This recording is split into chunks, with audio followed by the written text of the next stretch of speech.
Senior صحافی سلیم صافی کے مطابق عمران خان اور ان کے ترجمان یہ جھوٹی کہانیاں پھیلا رہے ہیں کہ امریکہ اور اس کے یورپی اتحادی ان دنوں سب کام چھوڑ کر عمران خان کی حکومت گرانے میں لگے ہوئے ہیں۔ انہوں نے پی ٹی آئی کے ممبران اسمبلی پر دباؤ ڈال کر انہیں عمران خان سے بغاوت پر مجبور کیا، پھر ان ممبران کے لیے مسلم لیگ نون، J U I, Peoples Party سے آئندہ انتخابات میں ٹکٹوں کے وعدے لیے۔ امریکی صدر جو بائیڈن اور برطانوی وزیر اعظم بورس جانسن نے پہلے زرداری، شہباز شریف اور مولانا کی ملاقاتیں کرائیں اور پھر کاف لیگ اور ایم کیو ایم سے ان کی ڈیل کروائی۔ شہباز شریف اور نواز شریف کو اس بات پر آمادہ کیا کہ وہ پرویز الہی کو وزیر اعلیٰ بنائیں، پھر جو بائیڈن اور بورس جانسن ان کے درمیان ضامن بنے، پھر ایم کیو ایم اور زرداری کی ملاقاتیں کروائیں۔ دونوں مسلسل کالے کر کے زرداری صاحب کو مجبور کرتے رہے کہ وہ ایم کیو ایم کے مطالبات تسلیم کریں اور پھر یورپی یونین کی پوری قیادت کو ان کے مابین ضامن بنا دیا۔ امریکہ، برطانیہ اور یورپی ممالک ایران کو بلا چکے ہیں۔ انہوں نے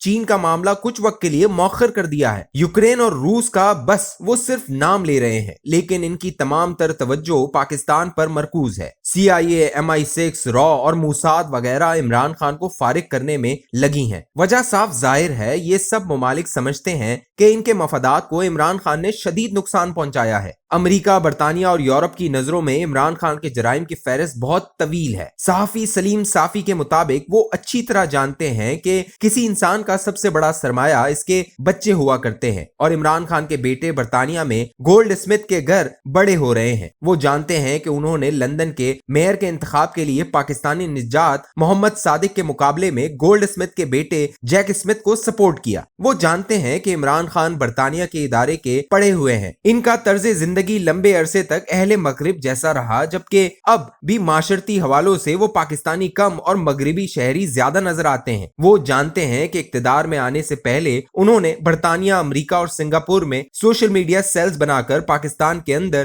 گالم گلوچ اور بدتمیزی کے کلچر کو عام کیا، اور پھر حکومت میں آنے کے بعد سرکاری وسائل کو بھی اس مقصد کے لیے بھرپور طریقے سے استعمال کیا۔ ظاہر ہے پاکستان میں گالم گلوچ اور بدتمیزی کے کلچر سے امریکہ اور اس کے اتحادی کو بڑی تکلیف ہو رہی ہے۔ وہ جانتے ہیں کہ جب چینی صدر سی پیک کے معاہدے پر دستخط اور پروجیکٹ کے باقاعدہ آغاز کے لیے پاکستان کے دورے پر آ رہے تھے، تو عمران خان نے کینیڈین شہری طاہر القادری کے ساتھ مل کر دھرنوں کا پروگرام بنایا، اور ان دھرنوں کی پلاننگ بیجنگ یا ماسکو میں نہیں بلکہ لندن میں ہوئی تھی۔ وہ جانتے ہیں کہ اقتدار میں آنے کے بعد انہوں نے شاہ محمود قریشی کو اپنا وزیر خارجہ بنایا، جنہوں نے اپنے بیٹے کو امریکی وزارت خارجہ میں تربیت دلوائی۔ عمران خان جب سے اقتدار میں آئے ہیں، چینی سر پیٹ رہے ہیں، اور 2 سال سے سی پیک کے اصل فورم یعنی JCC کا اجلاس تک نہیں ہو سکا۔ وہ جانتے ہیں کہ چین یا روس کے دورے سے واپسی پر عمران خان نے کسی بنگڑے کا انتخاب نہیں کیا، جیسا کہ ڈونلڈ ٹرمپ سے ملاقات کے بعد کیا تھا۔ وہ جانتے ہیں کہ عمران خان ٹرمپ سے ملاقات کی خوشیاں منا رہے تھے، اور نریندر مودی نے مقبوضہ کشمیر کی حیثیت تبدیل کر کے اسے ہڑپ کر لیا، لیکن انہوں نے صرف ایک سڑک کا نام بدلنے پر اکتفا کیا اور تماشا دیکھتے رہے۔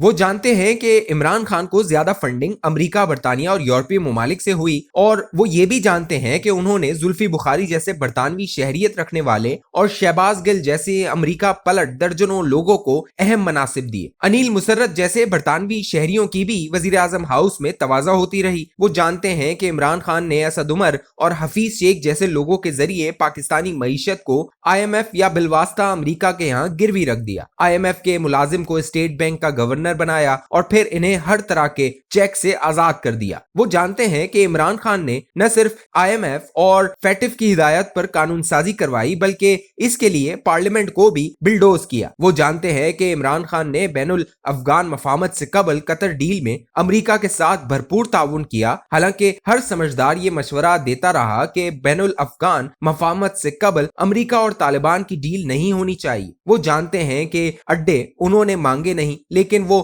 مفت میں ایبسولوٹلی ناٹ کا نعرہ لگا کر قوم کو گمراہ کر رہے ہیں، کیونکہ DGISI درجنوں صحافی کی محفل میں یہ کہہ چکے ہیں کہ امریکہ نے اڈے نہیں مانگے۔